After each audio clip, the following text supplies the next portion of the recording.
Welcome to the Let's Grab Coffee podcast. I appreciate you making the time, and I'm really appreciative of you doing the show. George, I appreciate the invitation. I've been excited to have this conversation with you and to share a bit both on Author Capital Partners as well as my background. Yeah, definitely. Especially great to have, a Chicago-based leader that's sort of grown up as a native to Chicago, is building in Chicago. I know you also spent a lot of time in different cities, so I'm excited just to get to know your background, upbringing, your time in PE, all that good stuff. Wanted to start with a quick question. I see that you've lived in 6 different cities, right? You know, Which were? I didn't see them highlighted, so I'm like, what are those yeah, cities? no, great question. Obviously Chicago, born and raised here, and thrilled to be building, this firm in Chicago. But I'd say across, my career, Boston, where I attended Harvard Business School, Washington, D.C., where I went to undergrad at the George Washington University, GW. Also had a stint at the U.S. Treasury Department back during the financial crisis. Spent a year and a half at D.C. At that time. I've had shorter stints in Austin, Texas, Minnesota, San Francisco, a number of other places, but I'd say consistently kind of found myself coming back to Chicago. I'm fortunate to be married to a New Yorker. And, the day that she admitted that Chicago is a better city to raise a family and to live in general, it was a happy day for me. So here we are. That's a big win. That's a big win for you and the city, I think, that as a compliment. You talk a lot about, why Chicago or that Chicago is great. For a lot of folks listening who either do live in the city or who don't, and who don't know it as intimately, why is growing up in Chicago, why is building in Chicago as a business leader, do you think so advantageous, so beneficial, and so important? Yeah. I'll touch on 2 points that you made, growing up in Chicago and building a business, being a business leader in Chicago, because I think kind of, yeah, 2 distinct points. But having grown up in Chicago, it's a world-class city with phenomenal museums and attractions. I loved going to the Museum of Science and Industry as a kid. Loved STEM, loved all things science. My first job was actually working at the Museum of Science and Industry when I was in high school as a tour guide. And so, I count those days very fondly. And now having 2 kids here, my wife and I having 2 kids and raising them, having access to all of the same resources has been great. When it comes to business, Chicago's a hub and it's centrally located in the United States with access to so many others within the ecosystem. When I think about investing in private equity, I think someone showed me a list once of 80 different private equity firms in Chicago. And I had no idea that there were that many firms in Chicago, but 80 different private equity firms. Obviously, all of our partners, law firms, accounting firms, all the complements to really build our organization and have a presence across the United States. Hmm. Yeah, that's interesting. I wonder if during the time that you spent and that you continue to spend in Chicago, do you think that it has a different sort of grit versus other cities? And I wonder if, this is almost like hardship to building in the Midwest. You can't rely on a plethora of capital. Sure, there are a lot of PE firms, but still different volume relative to, say, New York or California. And so do you think that's a part of it for both founders and investors? Yeah. Absolutely. And then whether it's you're talking about venture stage or private equity where we typically invest, there's obviously larger ecosystems in places like New York City or in terms of venture, on the West Coast, maybe in Boston as well for biotech. But, I'd say that in a lot of ways we make up for, that, lighter ecosystem that we have. We oftentimes, call Chicago the second city, but, in certain respects, if you think about the ecosystem, it might be third in terms of relative to New York or the migration to Florida by so many firms, maybe Texas as well.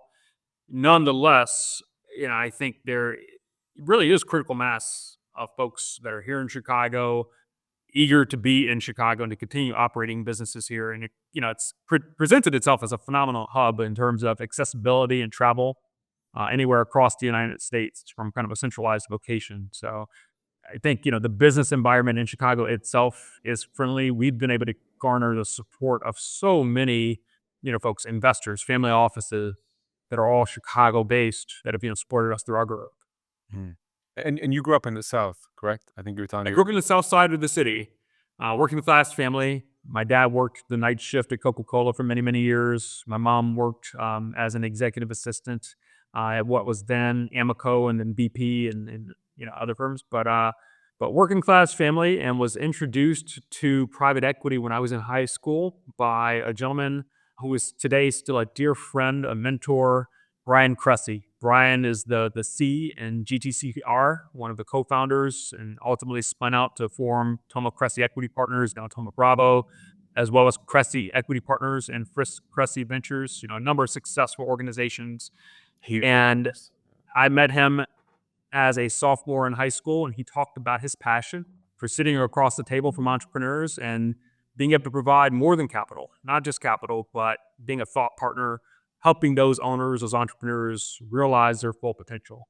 And that was in large part the premise of Author Capital Partners. I was, mid-career, very successful in terms of the firms that I had worked with and cut my teeth at and had completed transactions at, but really wanted to take the expertise and network that I developed and have a real impact on small to mid-sized businesses in the lower middle market, and across the firm's history. I'm really cherish those opportunities, as Brian Cressy put it, to sit across the table from those entrepreneurs and provide more than capital. We've had a lot of success here doing that across a number of investments, and we find it deeply rewarding. so you meet him in high school? I did. He gave you like a presentation, or was it like a one-on-one? How did that? It's funny. I was sitting in a dorm, and so I went to Lake Forest Academy, a boarding school, half boarding students, half day students. And I was sitting in a dorm, and I had two good friends on a sofa next to me. They were watching CNBC. They were on their laptops day trading. This is back in the days of dial-up modems and 56K, modems. No Wi-Fi, hardwired across the room into the internet. And a faculty member, a teacher, Dr. S, tapped me on the shoulder and whispered in my ear. He said, "I hear you, you're interested in investing in finance and economics. Let's talk about it more. Use me as a resource." And candidly, what didn't make a lot of sense about his comment was the fact that Dr. S was an English teacher. I said, what does this English teacher have to know about investing? About investing, and so of course, I took Dr. S up on that. I met him in his office. He gave me a stack of books on investing. The Motley Fool Guide to Investing, and so many others that will playful names and play on words, but really underscoring that you don't need to take life too seriously. Investing itself can be intimidating. It shouldn't be intimidating. There's so many phenomenal resources out there if you're simply pointed to them. And that's really what Dr. S did early on. But more importantly, what I quickly realized, Dr. S, his PhD was actually in economics. He went to Northwestern, had a PhD in economics, and was a pretty astute personal investor. Knew how to think about and analyze companies, and talking about, ROE and ROA and EBITDA and other things, and EPS. And so he taught me quite a bit. And most importantly, we put together an investment club called the Junk Bond Society, where he would invite in my classmates' parents, many of whom were prominent executives across Chicago, business executives, private equity executives, venture capitalists. He'd invite them in on a routine basis to talk about their professions. And that's how I met Brian Cressy. Interesting.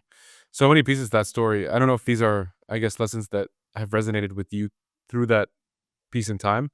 But the three things I wrote were sort of time and opportunity. Interesting how sometimes, like, you can call it maybe luck, but it's being at the right place at the right time, uncovering the opportunity. For you, it was mentioning what you're interested in to your teacher that then placed you in that position. Absolutely. Also, like, don't judge a book by the cover. An interesting one about the teacher, being an English teacher, but actually turns out to be a seasoned economist under the hood, who had a lot to offer. And I think the third piece, which I know you're a big proponent of, is extending, the hand to help. What an awesome thing for that teacher to do at that time in your life. I think is quite extraordinary. Absolutely right. No, and not judging a book by its cover, but also just introducing others to opportunity and to the world of resources around us. And being introduced, in my case, to the world of business and finance and investing at such a young age opened my eyes to a profession that I just didn't know existed, and allowed me to start to develop resources and a network that has really supported me through my career to date. Is that sort of the driver that wanted to get you into financial advisory, which you spent, I think, 4 years at Merrill as a financial advisor, giving that kind of advice, helping prop up generational wealth? Was that the segment for you? Yeah.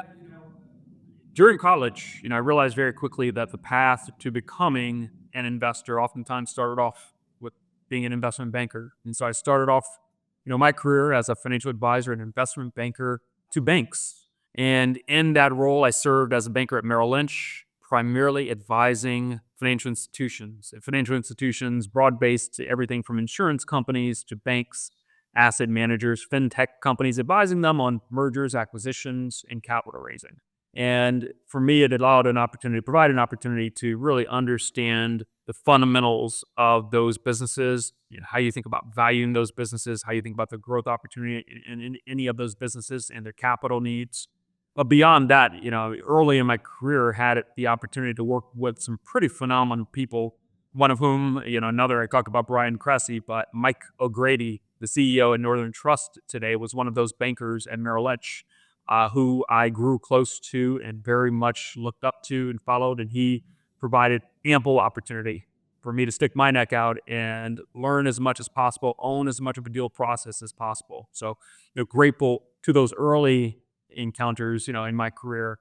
It was a gentleman that I worked very closely with at Merrill Lynch, who ultimately ended up leaving to join the U.S. Treasury Department during the financial crisis, and gave me a phone call on a weekend and said, "Look, I need someone who has, your work ethic, who's your work style, someone I've worked with and know and can hit the ground running." And a week later, I was on the ground in D.C. during the financial crisis at the Treasury Department. But I underscore that because there were a number of folks early in my career who were instrumental to providing, the next opportunity and the next opportunity, and being in the right time, the right place, but also keeping my head down and working hard and trying to create value, drive value for those around me, whether it was clients or colleagues. I think it's something that has really helped, to sustain a certain trajectory. Mm. So I have an important question I really want to ask you, which I think a lot of sort of up and coming professionals, leaders think about, care a lot about, but don't often speak about publicly, at least. But I know they feel is a little bit of that imposter syndrome. Like think back to those pivotal years for you, both at the Treasury, when you were in investment banking, and you're basically acting as an advisor to senior executives, many of whom have much more experience than you did at that point in time. I resonate a lot with that as well. When I think about my career early on, and even sometimes at this point, what was your sort of rule book to build agency and credibility, even when you were getting started? Candidly, I think it's about being self-aware and being vulnerable and not overplaying your hand, being open and honest about what you know and what you don't know. I've talked to so many clients, I've advised to so many business owners who know their business better than I ever will. They know their sector and their space and the ecosystem better than I ever will. And so I never try to pretend that I know their business or that I've been in their shoes. I have to trust them for what they bring.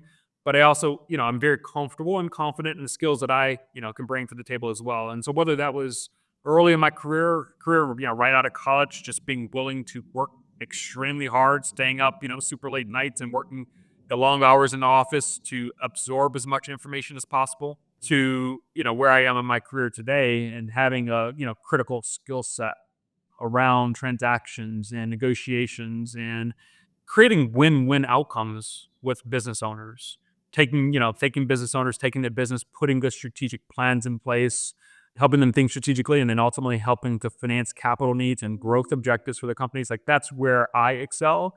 And I like to marry that with those clients, those portfolio company executives, the families of founders, their expertise.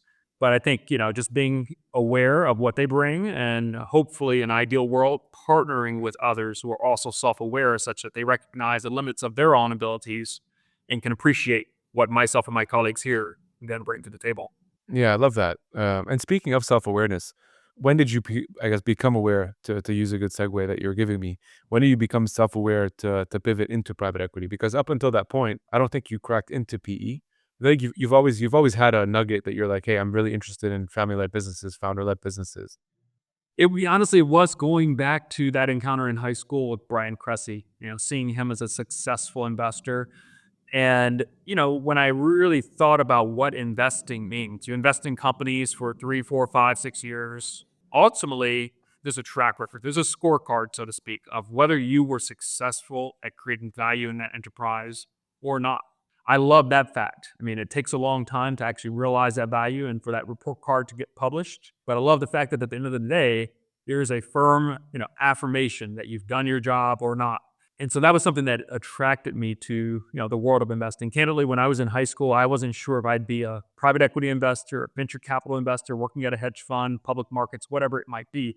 I knew that I would be analyzing businesses in some sort of way and putting dollars to work. But, it took some time, some soul searching, and a lot of experience, in business to really figure out exactly what form that would take. And as I sit here today, 20 plus years out of college, it's I reflect on where we are today and the skills that we bring to bear as a team at Alpha Capital Partners. And it really is a reflection of all of the experiences, the varied experiences I've had across my career, as well as the rest of the team here, a fairly diverse team, and bringing in a unique, set of experiences for the benefit of the companies we invest in.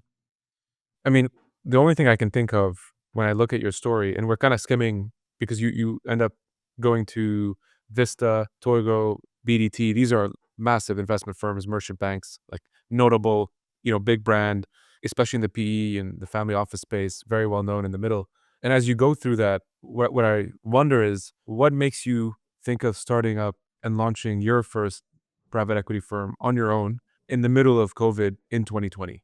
I just think, I almost see like crazy, and I'm like inspiring and inspiring at the same time, which are two usual recipes for I think every great entrepreneur out there is both crazy and exactly. inspired. And I think it takes a lot of guts. Candidly, I don't necessarily think about myself as anyone that's gutsy. I think it was a very, calculated risk around the network, the resources, the support that we as a team had, developed over a 20-year stretch. Having the confidence to know that I could leave a large established organization where I learned a ton and developed close relationships, working relationships with so many, to strike out independently and have traction. And it took a lot of planning. It wasn't an overnight decision. So even when I think about the time frame, we launched the firm in July of 2020, a few months into the pandemic.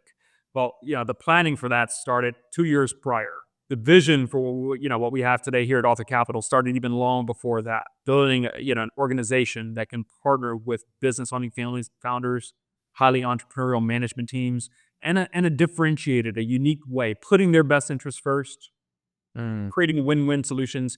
I didn't see enough of that in the lower middle market. As I said at my last firm, and I think at BDT and MSC Partners, we did a phenomenal job of providing that exact level of advice and expertise to larger scale businesses. I really wanted to bring that exact same approach down market to some of these smaller businesses to make a difference. I like that. I mean, it takes a lot of stability, in one's mind to also, to your point, it's like you've been thinking about this for a long time. The vision was there. The planning was obviously well before COVID started. And then as you're launching, this external thing happens that you have no control over. How do you and your partners maintain that, calmness, I would say, while you're building and you're trying to be aggressive and you're trying to push forward, and just the world around you is shifting while you're trying to figure out how to piece the puzzle? you know, on the one hand, I'll share that I thought about my alma mater, BDT and MSD Partners, and Byron Trott there, and the time frame in which that firm was launched. It's launched during the financial crisis, and I think there's no better time to lean into those strong relationships that you have, as well as new relationships. It's no better time when business owners are yearning for advice and partnership to help navigate uncertainty. And so I think when you have these, periods of uncertainty in the market, it's a critical time to really expand your network, to develop deep relationships and earn people's trust. And so when the pandemic, hit, a bit maybe of pattern recognition, I said, I've seen this before, and I've worked, in a rescue position during the financial crisis. I'm comfortable, confident in my expertise to help others navigate, the unseen, the unknown here in terms of the pandemic. And I think about the first, months of building the firm here. A lot of our relationships were built over Zoom. They were built remotely. That's both Yeah. companies that we ultimately ended up partnering with, investing in, but also investors. It made for a unique time and experience in history. Obviously, an uncanny ability to connect with people, but I would say harder to actually close transactions and get people to, move without seeing someone face to face. And so there were a lot of pros and cons, about launching during the pandemic, but I saw it as a net positive, just given how much uncertainty there was in the marketplace and the need by so many business owners, especially smaller business owners, to help navigate uncertainty. You bring up a lot of, or I guess you keep mentioning the word relationships and connectivity and network. And I know it's super important in your world as it is in basically every single industry and every profession. It's something that's often very talked about. I know someone you look up to and admire is Warren Buffett, who credits Dale Carnegie how to influence people, how to make friends and influence people or win friends. Curious, if you were a Dale Carnegie and writing a book for yourself and your friends on how to win friends and influence people, what are some of the tenets that you would lean on? Yeah, that's a great question, and I think a big one that I always try to remind myself of is just being authentic. And I think if it's it's in your core, if it's in your DNA to connect with people authentically, to be vulnerable, to you know, share your thoughts and beliefs openly and to learn, to earnestly learn about others and their thoughts and beliefs and what's driving them and to bridge divides, to bridge gaps, to just genuinely connect with people. I think that goes a long way. It goes a long way toward ultimately earning people's trust, getting people to follow. Oftentimes we give owners advice and, business owners don't have to take our advice, but I think it's through trusting relationships and experience and track record that people will oftentimes, follow the advice that we give them. So, you know, if I'm, thinking about the one piece of advice, it's just being authentic and connecting with people on an authentic basis. Hmm. Yeah, no, 100%. I would definitely agree. I mean, a lot of people talk about this too, is just finding ways to be of value. I do think it's starting to be commoditized and not genuine, in the sense of people jump on a call and they ask, how can I be of value? My recommendation on that is like take a step further and actually do some of the work and get on a call and say, hey, Duane, I've done some of my homework. Here are 3 ways I can be of value, and you let me know which ones are the most important. I think that was To rank. phenomenal. Yeah, it's a great idea. And I think that goes a long way. We try to do that, from time to time, actually taking ideas, whether it's an acquisition opportunity or looking at someone's cap structure, looking at inventory, working capital, but going in with thoughts and advice as opposed to just asking a big blanket question of how can I be helpful? So many, especially, I find that so many business owners are so far into the weeds in their own business that they don't necessarily appreciate what you don't know about their business. And so you have to, incumbent on any of us to really do the work ourselves and to come up with thoughts and suggestions and ideas. But at the end of the day, you have to add value. Mm. And it's harder more than ever. So much of the info, so much of the value, a lot of it is public, a lot of it is shareable. When you think about, I guess this sort of lends to a question I wanted to ask you, which is, what do you find is the hardest part about being an emerging private equity investor? When I say emerging, I know you're a seasoned, professional NP, Very much an emerging firm. but emerging firm on your own right. And so what is the hardest part? Aside maybe from admin and the back office, but just what is it about being a PE investor that's the hardest for you? I'll put it in two buckets. And, one of which is I had the luxury at prior organizations to simply be an investor. Whereas, Yeah. Here at Alpha Capital, I have managerial responsibilities that ties into, human capital and resources. It ties into talent management. It ties into the finances of the firm itself and operations and growth. So it's so much more than just investing. And I love business building, and I think that exact same principles, guiding principles, operating procedures that we will suggest business owners we invest with and partner with, to clients suggest that they use, we have to apply those same principles, to our business here, and that's enjoyable. So I think there's an opportunity, for us here to build what I genuinely believe people will look at as a distinct organization that ties into culture, that ties into our focus. There are tons of private equity firms out there, and so we have to continue to strive to be differentiated and unique in terms of how we operate. It goes back to being authentic in terms of who we are, and always keeping that in mind. Having a cohesive team, one that is battle tested and has been through ups and downs together and knows how each of us operate. But there's a lot that goes into it, and a lot, frankly, that excites me day to day. a lot in there I want to ask. So real, I love, first of all, I love the fact that you brought up, because I was gonna sort of pin down on one thing that you were saying, which is a lot of what we sort of extend to businesses that we invest in, or we even look at a lot of that advice.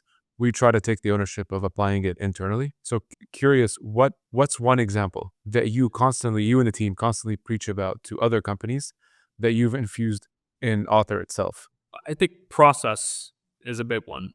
If you haven't codified it, if you haven't written it down, if you can't see it, then it doesn't necessarily exist. And so as I think about us here and our process of sourcing transactions, new investments, we have a lot of discussions internally, sourcing meetings, investment committee meetings about what's in our pipeline and who is, going after which sectors, who is staying close to which investment bankers and brokers or other, non-bankers, non-broker intermediaries, but just having a mapped out, well thought out process, iterative process in certain ways, but a well thought out process around our go to market.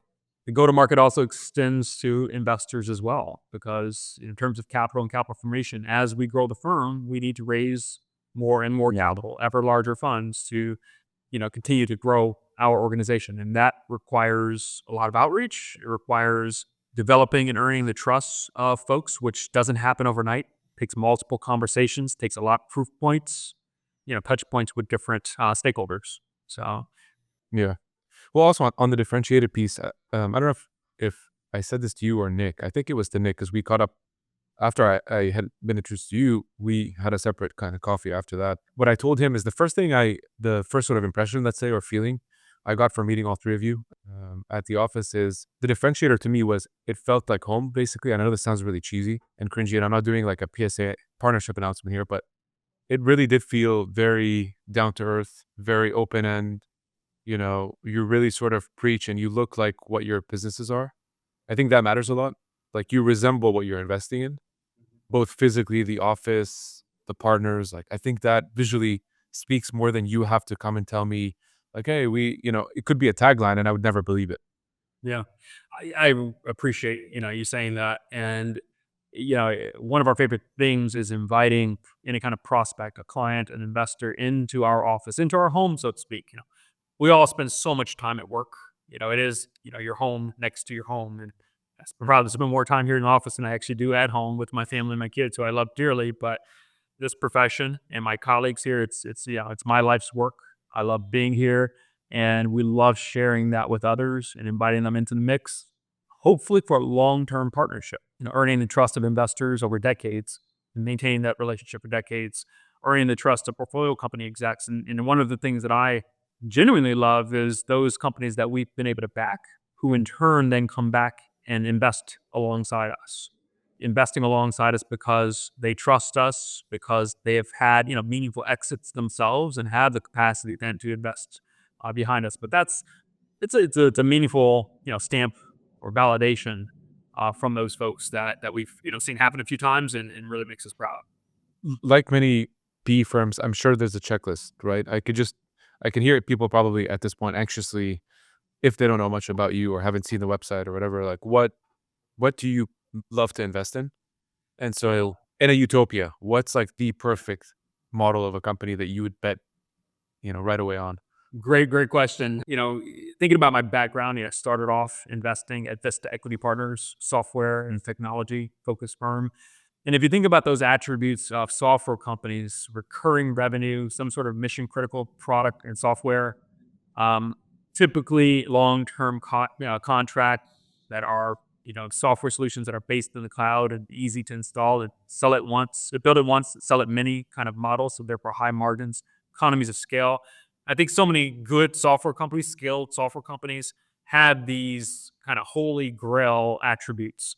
And from that experience that I had at Vista, I oftentimes will look for so many of those attributes across other businesses. And to give you one, I think, great example, one of our early investments here at Alta Capital Partners was in an internet service provider, a firm called Zentro Internet, co-founded by two cousins based here in Chicago. They had really done a great job of scaling their business to close to 400 buildings across Chicago and Milwaukee. And they did it through word of mouth, a lot of legwork, hard work. When we first met them and I started having strategic dialogue with the CEO, the co-founder, I saw that there were a number of things that they were doing extremely well, but also a number of things that they weren't doing at all. And so therefore clearly opportunities to augment the team and to bring additional people who could drive value. One of our first hires, based on our advice and us sourcing a candidate, was their first ever CFO. And it was that CFO who joined and really helped put the financial planning and analysis practice in motion. He's done a phenomenal job at it. But whether it was the financial function, the sales team and effort, marketing, operations, inventory management, there were a number of different areas within the business that could be improved. And again, it was a great company, being run by two highly entrepreneurial founders. It's gotten it to pretty substantial scale. And so, we look for partnerships like that where you've got a solid base of recurring revenue. It's an essential service, oftentimes B2B, where we are confident that we and our executives council, it's all business owners and operators who serve on our executives council, where we're confident that they can come in and leverage their expertise to add value. Yeah, and I know you talk about there was a great article, by the way, just to piggyback off of those points, that you shared with Polsky, I believe, and it was Chicago Tribune, if I'm not mistaken, that you and Nick had co-authored, which is about the three pillars: operational efficiency, customer acquisition, and revenue. That I really loved, by the way. Yeah. Yeah. Crane Chicago Business, was published not very long ago from Crane Chicago Business. And, it was a snapshot of some of our thoughts in terms of the key criteria that we look for in businesses and that we believe that any business owner should look toward to maximize value. And, I talked about kind of the holy grail, maybe a software company that displays so many of these attributes, but across any sector today, to pick on one, insurance brokerage, it's a recurring or reoccurring revenue business, sticky. If you're providing great service, you're not going to lose your customers or clients. And so, we look for some of those attributes. And kudos to any business owner who can start to implement and execute on those same types of KPIs, even absent having a capital partner or any kind of advisor alongside them. Do you? I'm assuming you have, or maybe you currently do, but I know you probably have a playbook as to how to deal with it. I can already imagine that when you're approaching, especially like a family-led business, a founder-led business, these are emotional entities for most people, as you know very well. They're businesses that they've built for a very long time. They're like their whole sort of blood, sweat, and tears have gone into this organization. And there's also the perception, not for all PE firms, but some, that it's kind of like that hawkish attitude. Like, you come in, you kind of slice out, you make the org lean, you take it over. There is that perception that exists. So when you come into a conversation, how do you balance the ability to provide that constructive feedback with trust and empathy so that there is openness to even having a conversation over an argument? I think for me, it really starts with earning trust and then having partnership. I'd say that with a capital P. It's really a partnership between us and that family. If I think about the world of private equity and investing, there are companies that are already owned by a private equity firm or institutional, and then there are those that are founder or family owned. And it's a lot more challenging to understand, the needs of various different family stakeholders in the context of a transaction relative to just paying top dollar through an auction process to buy, a business that's already private equity owned. The incentives of that private equity firm on the other side, if they own 100% of the business, it's to maximize value and price. We don't walk away from challenges, but I think, one of the challenges that we enjoy really digging into is just understanding the different needs of different family members, founders, seeing how we can align interest across those family members and across us and our investor base to create win-win situations. It creates more work, but honestly, I think I think the team here finds it intellectually stimulating and supporting a bit today. Yeah, and what comes to mind too, even for a lot of the work that I do, is sometimes it's important to know when to kind of let go of an opportunity, or that it might not be the right fit for the purpose that you had in mind. But there's other ways to potentially partner. Like, someone might not end up being a customer, someone might not being a portfolio company or an investor or an LP in the fund, but they could be a channel partner. They could have an introduction for you down the road. And so the like how you make them feel and the experience you leave them with is always important, regardless of what outcome ensues in that one situation. I couldn't agree with you more. And, I'm reflecting actually on the lunch that I had recently. It was with a business owner who was looking to raise capital. And they came to us. They said, look, we've gotten to know you over the past 5 years. We really like your platform and what you've built. We want to, partner with you. Do you have an interest? And, to be candid, the business itself just wasn't within our domain in terms of these financial services. But we went out of our way to lean in and make sure that that business owner was thinking about the term sheets that they received the right way, pushing on the right issues in the term sheet, giving that business owner advice based on our, private equity lens. We are investors. And, whether it's something we invest in or not, it's about treating people the right way. And, guess what? Out of that relationship has come so many other warm introductions to businesses that are indeed, are within our mandate. And so just earning the trust of one person and not taking that relationship for granted, we do that across the board, is something that I think will help us, sustain the firm and to build a firm here that's multi-generational. 100%. And as you know, Duane, very well, it's that what that would lead to is what people start saying about you and the firm when you're not in the room, because they're in the spaces of the targets you're going after anyways. Like CEOs are friends with CEOs, PE firms are friends with other investors and LPs. And so the circle is quite tight, regardless of how large the universe can seem sometimes. And it's in those pockets, like what people say about Duane, that I think is, and it's very hard to maintain that. I mean, kudos to you. We talk about differentiation. Reputation is one. Doing that for 20 plus years, not an easy feat, man. Well, I appreciate that. And, I definitely have to point to all the great partners I've had along the way. So obviously working at larger firms with phenomenal colleagues alongside me, here at Author Capital Partners, having Nick and the rest of the team, Andrew Milton, Kevin, alongside, me at building this firm every day, at maintaining relationships. It takes a team, it takes an army, it takes a village, as some say, to really, build something great. So we're constantly looking out, for talent that's interested in joining the firm, folks that are ideally aligned in terms of culture and, value and vision. But it takes, it's not only one person shop here, and, I couldn't do it alone. Yeah, it always takes a village. Um, what gets you excited aside from author, which I know probably is like 100% right now, and Yeah. I know you have a family, but like who's Duane outside of PE? That's a great question. So first and foremost, I try to be as much as possible a family man.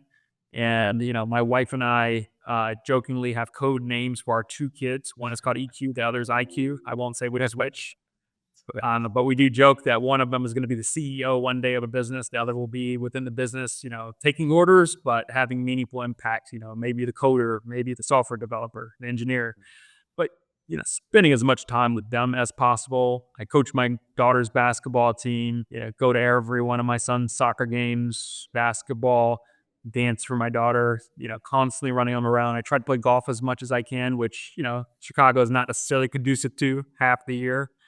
But spending time with family and friends and maintaining relationships with folks, is really what drives me. How do you manage time? Too many things, man.